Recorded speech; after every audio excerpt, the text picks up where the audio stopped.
On. Greetings, everyone. Pete Pardo here from Sea of Tranquility. Welcome to another edition of Favorite Albums Through the Decades. We've got a big crew here today. This is the last episode of this series we're doing. It's the last day of May, and we picked one of the biggest bands of all to do that have such a huge discography, pretty busy in every decade. None other than Rush. We've got Louis Nasser. We've got George Lamie. We've got Sean Tonar. And we've got Chris Allo. What's happening, everybody? How's it going, Pete? How's everybody doing? Doing good. Doing good. I'm happy we kind of finally made it to Rush. Everybody's been asking for Rush all month long. As my dog just busts open the door, walks in, and then walks right out again. I don't know what the purpose is. Well, between the five of us, we're bound to make everybody happy because we're bound to pick everybody's favorite, right? I would think so, Sean. I would think so. And then there's going to be a riot. Yeah, I know, right? Yeah. So we're each going to go. We're starting the 70s. We'll each do our pick. Then we'll move to the 80s, 90s, and we'll do one for the 2000s all combined. So we'll go Chris, Sean, George, Louis, myself, and then go back around again. So Chris, kick us off with the 70s. Okay, cool. This one was a tough one. Because I really do love the 70s era of Rush. For myself, I sort of trail off a little bit after Moving Pictures, and they reeled me back in after a couple records. But I always used to say that my favorite 70s Rush record was Farewell to Kings. But then when I went back and started listening to stuff, I'm like, I hate to say it, I hate to be that guy, but I got to go with 2112. I really thought the sides 1 and 2 were pretty equal, but the sides 1 of both records were pretty equal. But when I was looking at side 2, I was just like, man, Twilight Zone, Passage to Bangkok, and Something for Nothing. I'm like, those are 3 of my favorite Rush songs, so I'm giving it to 2112. Can't argue that. Can't argue that. Sean, what about you? Pete, this is the part where I pick your choice. You've been doing it all week, Sean. You might as well continue, right? We just have the same taste, I guess. Maybe not totally, but anyhow, this is a tough one. It's the 80s is a tough one too, because these guys did the bulk of their records in those 2 decades. And trying to pick one is tough because this is a band that kind of goes through phases every 4 records. So it's almost like we're getting a couple phases and kind of picking a favorite. But it feels to me like everything in the 70s was working towards this particular album. And then on the next one, they were kind of retooling for the 80s with a more concise arranging style. So that's right. Hemispheres. I mean, the old prog guy in me, how can I resist? I love 2112. It's a really great segmental epic. Kind of reminds me of Fly From Here from Yes. One of those ones that's like little songs kind of strung together. But this one is one piece that just flows for 20 minutes. So that's just, I like that just a hair better. I mean, I love them both. It's really hard to pick, but Hemispheres for me. Cool. George. Ditto. It was easy for me because it's my favorite Rush album overall. I mean, me too. I came in with Farewell to Kings, so that has a high place in my heart also, and I think it is quality even in retrospect. I mean, really, really good, but Hemispheres has it all, and no down parts at all. Right. Side 2 is as strong or stronger than side 1. So, I mean, that's all killer, no filler. Yeah. I think La Villa is their best instrumental. Oh, without it has the most to offer, 10 minutes long, amazing guitar solo that goes from a whisper to a roar. Good stuff. Yep. All right, we got 2 for Hemispheres. Louis, what do you got? Boom. It's a no-brainer. I mean, you have an entire piece about a black hole. Oh, it's a brainer, all right, man. The brainer's right there. Yeah. So, The Trees is a beautiful song. Everything about that record is exactly where it needs to be. And for me, I love 2112, but I don't like, and this is a hang up for me. The lyrics can make or break it for me. I remember listening to it thinking, this is really weird. I'm not saying this is not weird, but it was weird in a way that was good to me. So for me, this is my pick for sure. Yeah. Kind of like Chris, I wanted to pick Farewell to Kings because I love that album a lot. I love 2112. and I have a real soft spot for Caress of Steel. But when it came down to it, I went with Hemispheres as well. So we got a 4 out of 5 on Hemispheres for this round. So yeah, I mean, it's a great record. I mean, they have so many that are almost equal in stature for me. This, Farewell to Kings, Moving Pictures, 2112. I mean, these are just great albums. So many excellent songs. Cygnus, La Villa, The Trees, Circumstances, pretty killer for me. So that's what I'm going to go with. Chris, back to you for the 80s. Well, now I feel terrible. I didn't pick Hemispheres, but that's all right. You got to go with your favorite. That's all right. That's all right. All right. This one was easy.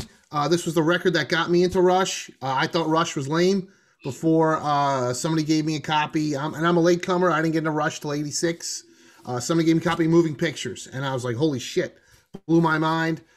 So that's my, this was an easy pick. That's one of my all-time favorite records. It'd be a top 10, Desert Island Disc or whatever, top 10 of all time for me, Moving Pictures. It's just perfect.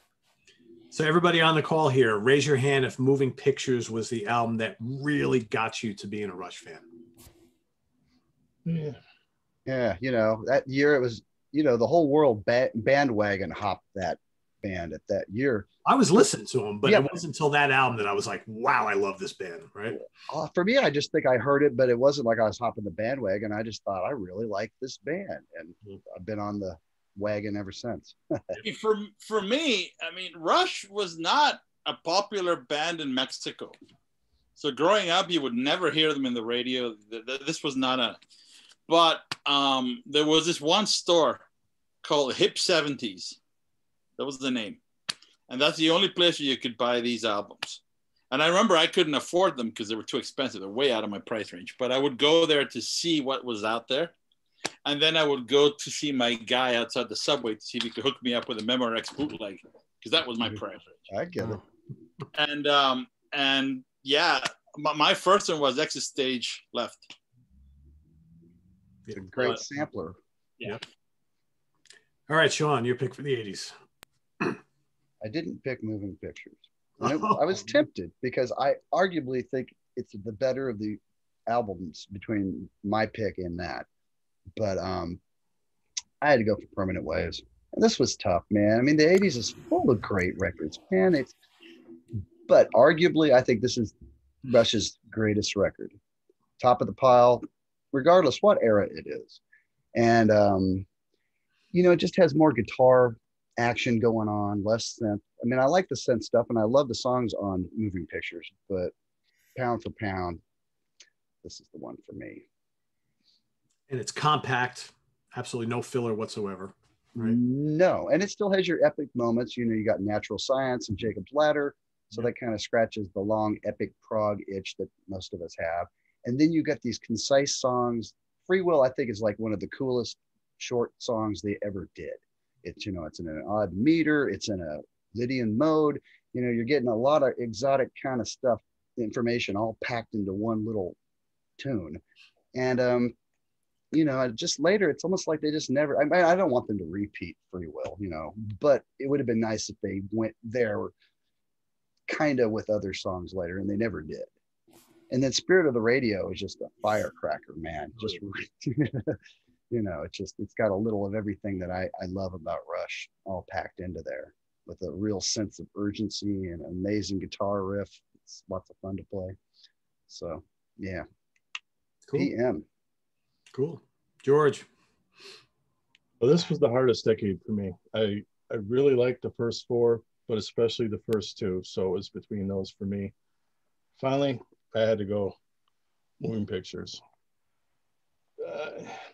It's got high highs. It's consistent. You could say that about this and Permanent Waves. But the tiebreaker for me was the low track.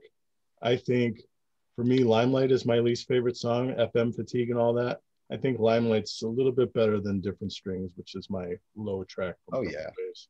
So I want Moving Pictures. Cool. Lewis. Well, there was no coordination, but there's no denying this record, Moving Pictures, right? I mean, and everybody always talks about side A, but for me, side 2 is where it's at. Oh, sure. Camera Eye to Witch Hunt to Vital Signs is perfection. And again, when I first heard that, I didn't have the actual record. I just had a cassette. So I didn't, I always had them backwards. Made that record that with side 2 as side 1. Interesting. So think about that concept, everybody else here. So you didn't have radio to hear it, and you didn't have the physical LP. So I had no idea who the guys were. I had no idea what they looked like. I had no information about them at all. And I just listened to the tunes, and I just fell in love with that bass playing and the drummer. And then the guitarist was like one of the first guys I ever heard who would play like not your trivial power chords, but with a lot of distortion and chorus and other effects. And it was a really, really, really interesting sound. Because then you had all the synths. And I was just fixated with the lyrical content and everything about it. So for me, that was a no-brainer. I can't fault it.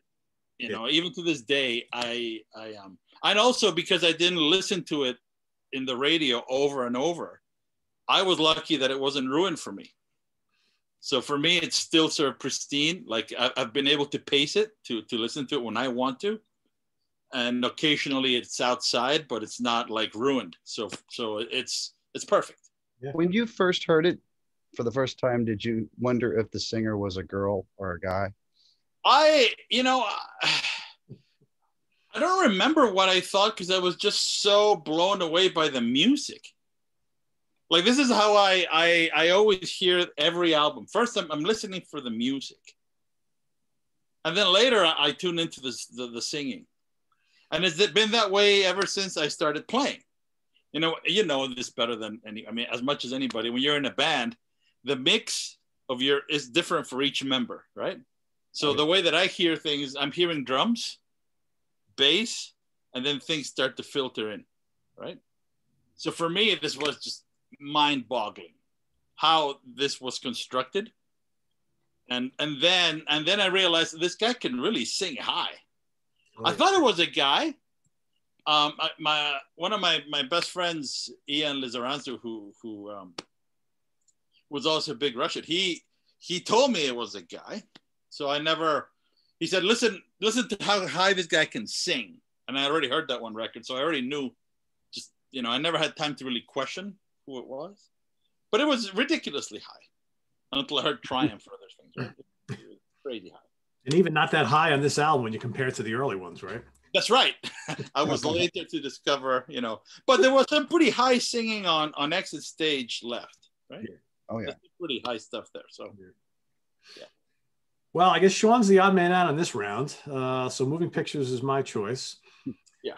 Yeah, it's interesting, that whole concept of not really having side 1 overplayed versus side 2, because I think most of us here, like I listened to when I was a kid growing up, I listened to side 1 all the time. That was the side that was always played on the radio. And I kind of didn't pay as much attention to side 2. Whereas nowadays, I kind of ignore side 1 because I've heard it a million trillion times. And when I want to listen to this album, I go right to Camera Eye, Witch Hunt, and Vital Signs. And I used to hate Vital Signs back in the day. I absolutely love it now.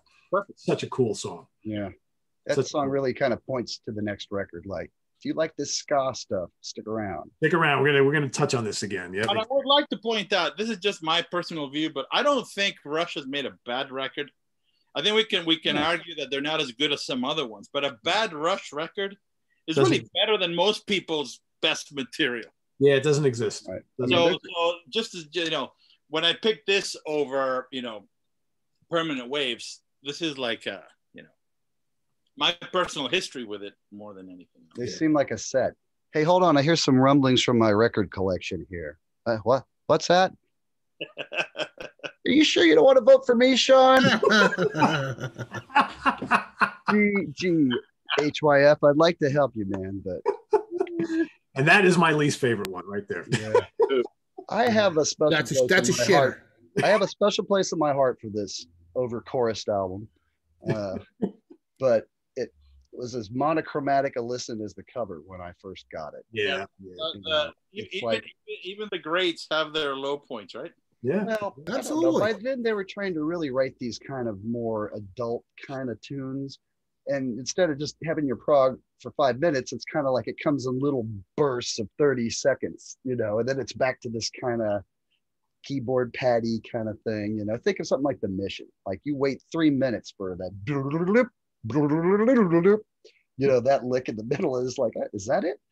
So I don't know. But anyway. Well, it's like that is to their discography as Forbidden is to Sabbath. It's like you know, on the nose. Although I hate Never Say Die more than Forbidden. Oh, those are my top two. Yeah, Never Say Die. That's a whole other story. Yeah, I hate Never Say Die. Yeah. I'm not there with you, but Forbidden for me is the one that I'm like. Yeah, Forbidden's a shitter. Well, I gave up after Born Again pretty much for that. Oh, I digress. Sean. Well, anything with Dio later, of course, I got, but I don't know. All right, the 90s. Back to you, Chris. And well, real quick, just to get back to Sean's thing about if you thought it was a girl the first time you heard it, not for Rush, but I will never forget listening to WSOU 89.5 in Seton Hall, which is a big, if you're on the East Coast, that's a big hard rock metal station. And they were playing this band that I'd never heard of before. And the DJ, I guess he was pulling everybody's chain because he just kept saying how the lead singer was so hot. And she sang in this awesome band, and they played the song, and I liked it. And then I went out and bought the CD, and I'm like, this isn't a fucking broad. It's a guy with a big bushy fucking hairdo, and it was Coheed and Cambria.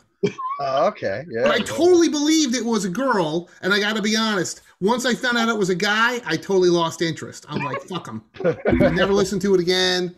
I totally lost interest. So I never did it with Rush, but I did it with that band. Yeah, I can see that. I've heard him. Yeah. Stories, man. Those guys are weird. Yeah, they're a weird fucking band. Yeah. They're a weird band. But all right, 90s. Yeah, they got, for me, I mean, I still bought all those records, the Hold Your Fires, and the Bunny record, and the Rap with Mr. Bones. And, you know, I can't say they sucked, but, you know, I still bought the records. I went to the shows multiple times, but they didn't grab me. The one in the 90s that grabbed me was Counterparts, because it was darker and heavier. I remember loving the show when I saw them at Madison Square Garden. Some great tunes on there. One of my favorite Rush instrumentals, Leave That Thing Alone. So, yeah, I went with Counterparts from, I think it was 1994. Yeah. Cool. Sean. Yeah, I got to say, you know, I have mixed feelings about 90s Rush. I feel like it is not as strong as 80s or 70s. And these albums in the age of the CD grew longer and longer. Like something like Permanent Waves, even the filler is really wonderful. You know, and I wouldn't call that, Entre Nous filler, but you know what I mean? It's like that B-side kind of halfway into the album kind of stuff. Meanwhile, on these 90s albums, by the way, time you're at that point, you've already heard almost a whole old album's worth of music, and you get a little tired. And I think they got a little tired too. So it seems like these 90s ones always start with a really killer opening track, and then usually there's a cool instrumental and a couple other tracks that are almost as cool as the opener, and then a bunch of other ones that are just kind of fillery. And this album is no exception. Although I like this batch of tunes better than some of the other ones down the road. Although I think I'm kind of reigniting my appreciation for Test for Echo recently. I think that's better. Good album. Yeah, I like it. For originally. But of the two, this is the better album. Although I think his writing was starting to slip a little bit lyrically. Like in some ways he was going with some loftier lyrical things like Nobody's Hero. But at the same time, the chorus to Stick It Out sounds like it was written by a fifth grader. So, you know, it's kind of a mixed bag with this whole 90s era. I actually think the next decade was stronger. But you're right. I mean, like, you know, look at Moving Pictures, 7 tracks. There's no way a record company would have put out an album in 1994 with 7 tracks. Yeah. I mean, there's right. no way. Well, imagine if Moving Pictures was 50 minutes long or right. pushing an hour. We wouldn't regard it the same way we do now. 100%. Less, the old less is more. Yeah, pretty much. Leave them wanting more rather than going, damn, is this thing over yet? All right, George, what do you got? 90s was easy for me because I only like 1 out of the 3. Never took to Roll the Bones. And Test for Echo to me sounds like Counterparts demos, leftovers. I mean, it's just better, the same style, but done better on this one, I believe. And Anthony Ferraro told me this is his pick also, so everybody should know that. Got to represent Anthony today, right? Why not? Absolutely. We could get a Jobson solo on one of these tunes. It'd be even better. There you go, right? I think this album could use some hot violin solos. That would really liven up. Just so you know, Chris, Eddie Jobson is the John Sykes of the In the Prog Seat show. Ah, all right, gotcha. That's funny. They all got one. But the funnier thing is that he's not lost. He's just, Yeah, so do I need to kill him to put him in my dead band? No hurry. All right, Lewis, what do you got for the 90s? I think that Sean made a very, very good point. And I suffer from this just when I first started putting out records. It was in the 90s, which is that I grew up listening to 40-minute albums, right? And people would tell you, no, you have to make it longer. And I had real fights with the people in the studio saying, no, but, I thought about it, and this is kind of what makes sense, And it was a difficult thing to get people to accept shorter albums. With that said, I would say, because I've done this experiment, if you take songs out of the other records and condense them to a normal length album, all three of those are killer. I mean, they were just inflated, right? But without doing that exercise, I too would have to choose this one because this is just the best. However, I would definitely lose the, Between the Sun and the Moon, and I would absolutely lose The Speed of Love. Because those two songs are terrible. But if you take those two out and just sequence it as it is, it's a great record. And if you do similar surgery to Test for Echo, and you only have, Test for Echo, Driven, Time and Motion, Totem, Virtuality, Resist, Limbo, and end with Half the World, that is also a killer record. Yeah. It's like you have to take out 3 entire songs from all of them. And, I got to just point out, for a lot of people that weren't paying attention back in the 90s, all through the 80s, most of us in the 80s, we wanted 70s Rush, but we got 80s Rush. By the time I got to the 90s, I was kind of appreciating the 80s stuff more, but, it's like as a guitar player, I was going, God, when are they going to write some meaty riffs and cut out these keyboards? And this is the album when it finally happened. Yeah. I mean, when I first heard that riff to Stick It Out, it's in drop D also. So it's got this really low kind of thing going on. I was just like, damn, this ain't no Roll the Bones, thankfully. And that album's cool for what it was. That was the end of their mature phase, I'd like to call it. So, but yeah, Counterparts was, back to the power trio. Finally, we've been waiting 15 years for this. Yep. Well, we got a full house here. Nice. Counterparts as well. Yeah, I dig this album. A little long, yes, but I think that this is a very enjoyable, pretty rockin', getting back to basics Rush, and I totally loved it when it came out, and I still dig it today. So there you have it. All right, to the 2000s. We're doing both decades? Yeah, I was going to say we're combining because there's, Yeah, put them all together. Yep. Okay. Clockwork Angels. I mean, it's just a fantastic record. I remember getting this I guess the single, which I think it was Brought Up to Believe and Caravan, being like, holy smokes, this is awesome. Like, and I was just blown away by everything around it, the concept, the whole weirdness to it, the darkness. I just thought it was a great record. And I mean, I guess that's the last record that they ever did. So that what a high to go out on. Yeah. Yep. I agree. Sean. Agreed. I mean, I think they couldn't have wrapped it up in a better way. And I think that's a really excellent modern Rush album. That said, I'm going to vote for the underdog in the entire Rush catalog and go with Vapor Trails. Wow. Okay. And I prefer the original mix, but I couldn't find that CD. But it's like, this album is raw, the nerves are exposed, and it has this edge that I hadn't heard on a Rush album in a long time, if ever. So I know a lot of people have issues with this one because it came out brick-walled and it hurt their ears when they listened to it and all that. But it's awesome. I love it. You know, it's like when Rush has their back against the wall, they always put out a kind of dark album next. Grace Under Pressure is a great example. And those turn out to be some of my favorites because it just seems like they're dealing with some subject matters that are a little more real, I guess. You know, you're not singing about your dog. You're not singing about your spaceship or your black hole. You're singing about life and the shit it throws at you. And for that reason, yeah, this is my favorite of the more recent ones. And I think it's amazing. Some Rush fans are like, I love everything but that album. And it's like, well, there's an hour's worth of wonderful music waiting for you whenever you have time to dig in and really soak it up.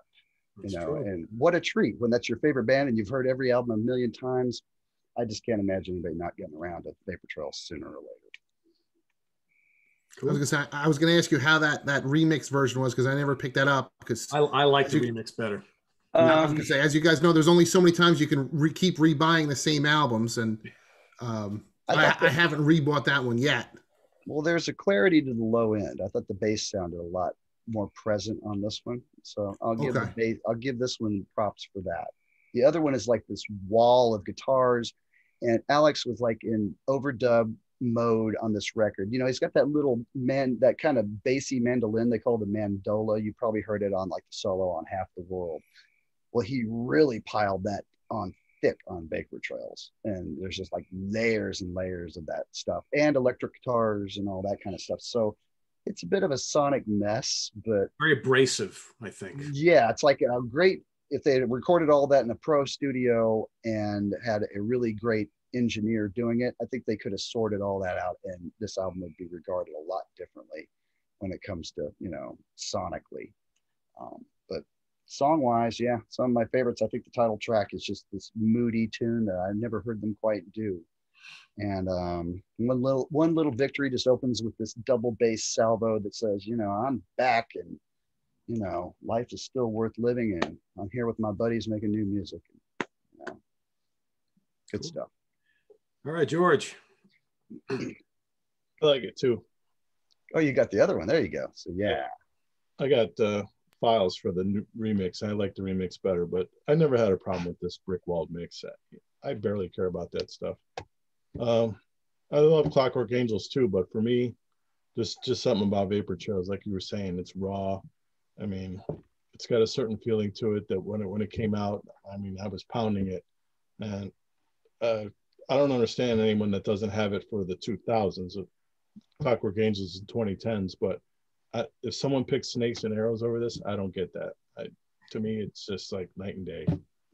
Yeah, well, Snakes and Arrows has a superior mix, but it's just like a lot of the energy is just kind of sapped out of that. Kind of flat. I mean, yeah, it's not the worst thing, but I don't know. I don't feel it. There's some good songs on it, but it just doesn't have the urgency. It's like they're kind of, you know, in a much happier place by the time they did that. And that's great. But, you know, for my money, I'll take the urgency and the rawness. All right, Lewis, which way are you going on this one here?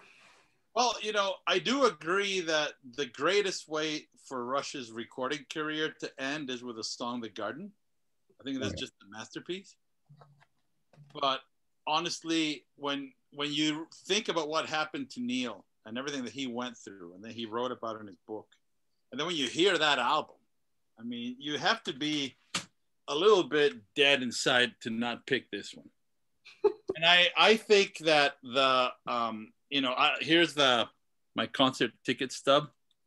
I drove out from Maryland to see him at the Tweeter Center in Camden, which is quite an experience in itself because all the parking is outside. Oh yeah. And you walk by the jail. So you see all these chicks with their babies using mirrors to communicate with dudes on the inside.